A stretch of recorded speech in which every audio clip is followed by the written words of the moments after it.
দেখুন বন্ধুরা, যে ভিডিওটা আমরা এই মুহূর্তে দেখছি, আমার ব্যাকগ্রাউন্ডে চলছে, দেখুন অত বয়স্ক একটা লোক, তার শরীর খুবই অসুস্থ। আমরা যেভাবে দেখতে পাচ্ছি ভিডিওটা, কলকাতার কোথাও একটা প্রোটেস্টে নিয়ে এসেছেন।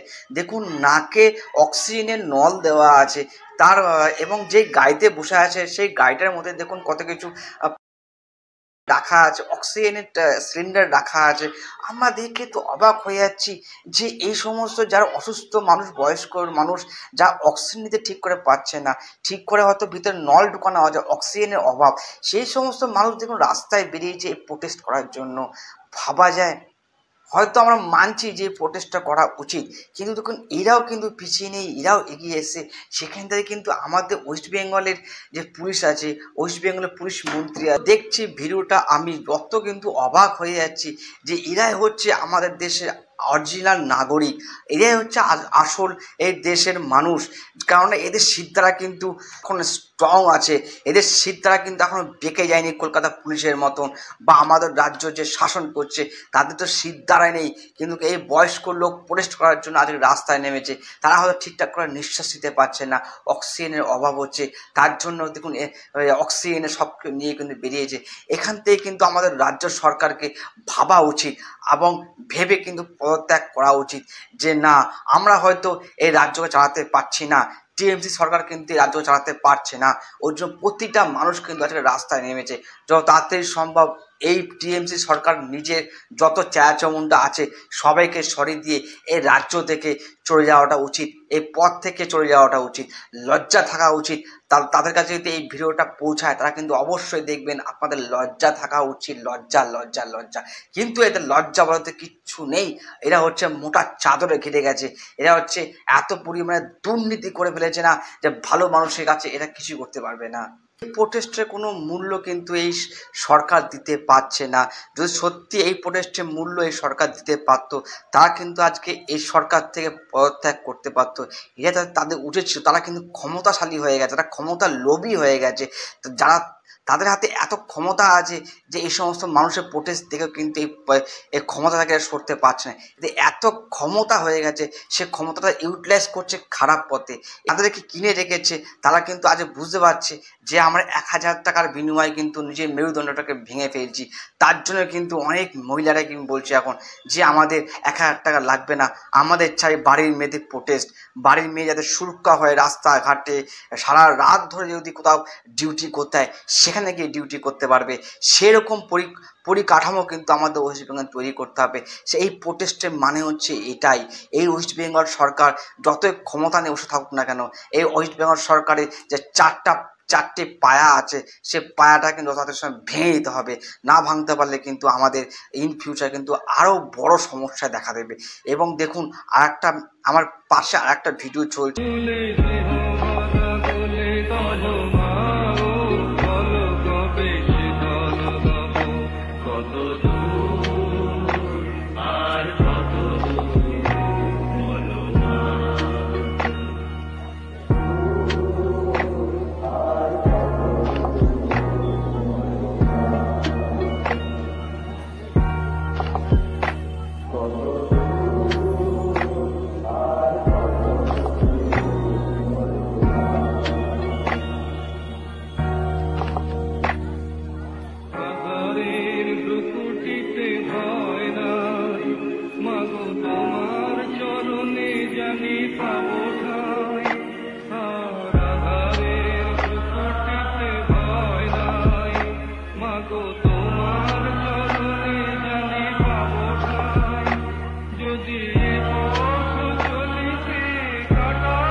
আজীব লাগছে আমার। যারা রাস্তায় বেরিয়ে যে আপনারা দেখুন তাদের পরনের যে জামা কাপড় আছে বা যে পায়ে তার জুতো আছে সেগুলো পর্যন্ত দেখুন, দেখে বুঝতে পারবেন যে তারা যেখান থেকে আছে প্রবেশ করতে রাজপথে নেমেছে তাদের কিন্তু অবস্থা খুবই কিন্তু ভালো না, একদম গরিব থেকে গরিব। তাদের গঠন দেখলে বোঝা যাচ্ছে হয়তো অনেকে আছে প্রতিবন্ধী। আমার তো আজীব লাগছে এই প্রতিবন্ধী এত বয়স্ক মায়েরা, বোনেরা, বাবারা যেইভাবে দাদুরা রাস্তায় বেরিয়েছে একটার পর একটা আমরা ভিডিও দেখতে পাচ্ছি। আমার তো মানে চোখের জল বেরিয়ে আসছে যে এইভাবে প্রোটেস্ট করছে আমাদের ওয়েস্ট বেঙ্গলের মানুষ এই তিলোত্তমা কাণ্ডের জন্য। আর এই প্রোটেস্টটা তো করতেই হবে, না করলে কিন্তু আমাদের বাড়ির মায়েরা, বোনেরা কিন্তু ভালো করে রাস্তাঘাটে বেরোতে পারবে না। এর জন্য কিন্তু প্রত্যেকটা বয়স্ক দেখুন কত কিছু দেখা যাচ্ছে, বয়স্ক সব মানুষ ঠিকঠাক করে হাঁটতে পারছে না। আমার তো কেমন লাগছে দেখে এগুলোকে। আর এই জায়গায় দাঁড়িয়ে আমি সুপ্রিম কোর্ট কী করেছে 5 তারিখ থেকে আবার চলে গেছে, সোমবার দিন 9 তারিখে চলে গেছে।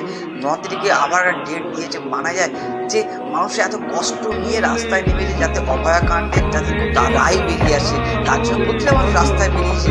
আর এখানে দেখুন সুপ্রিম কোর্টে কেমন একটা কেস চলছে, মানে কোনো ব্যাপারই না তাদের কাছে। তারা হয়তো সুপ্রিম কোর্টে এসে নিজের ডিউটি করে বাড়ি চলে যাচ্ছে, এরকম একটা ব্যাপার। কিন্তু শাসন ব্যবস্থা যদি আজকে ঠিক না করা হয়, শাসন ব্যবস্থার উপরে তো আমাদের যে একটা আস্থা আছে সেই আস্থাটা ভেঙে যাবে। এই যে মানুষগুলো আমরা দেখছি প্রোটেস্ট করছে তারা ঠিকঠাক চলবার শক্তি নেই, তাদের পায়ে হয়তো ঠিকঠাক জোর নেই, তাদের শরীরে তো জোর নেই, কিন্তু প্রোটেস্ট করছে দেখুন কী হবে। তাদের দিকে তো আমার মন ভরে যাচ্ছে। এবং এই সমস্ত মানুষের একটা পায়ের তুলনা উচিত আমাদের মতো মানুষকে, যাতে এদের কাছ থেকে শিখতে পারি মনুষ্যত্ব কাকে বলে, মনুষ্যত্ব ভালো রাখার পদ্ধতি কী আছে। তারা হয়তো দুপুর খাবার খেতেও পারে না, কিন্তু তারা জানে যে ভালো মানুষ কী করে হতে হয়।